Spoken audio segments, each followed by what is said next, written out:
నెల్లూరు జిల్లా ఆత్మకూరు మండలం బట్టేపాడు గ్రామంలో ఆస్తి వివాదం కారణంగా దారుణ ఘటన చోటు చేసుకుంది. ఇంట్లో నిద్రిస్తున్న తల్లి రమణమ్మపై ఆమె కూతురు సుమతి బ్లేడుతో దాడి చేసి గొంతు కోసినట్లు సమాచారం. తల్లి కేకలు వేయడంతో స్థానికులు గమనించి పోలీసులకు సమాచారం అందించారు.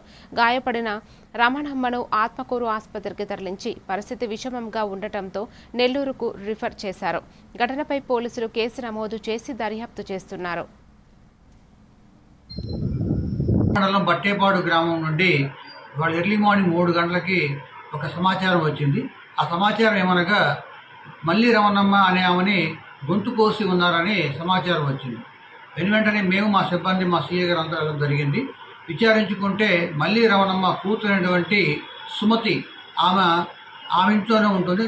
నెల్లూరు నుంచి వచ్చి అరౌండ్ 2:30 అప్పుడు తన ఆస్తి బంగారం ఇవ్వలేదని చెప్పి ఈ పాప మూడో పెళ్లి చేసుకుంటా అంటే వద్దని చెప్పిన ఉద్దేశంతో తల్లిని చంపాలన్న ఉద్దేశంతో ఇంట్లో ఉన్న బ్లేడ్ తోటి 2 సార్లు కొట్టడం జరిగింది. అదే విషయాన్ని మేము గమనించి ఆమెను హాస్పిటల్కి మూవ్ చేసి నెల్లూరు తరలించడం జరిగింది. కేసు దర్యాప్తు చేస్తూ ఉన్నాము.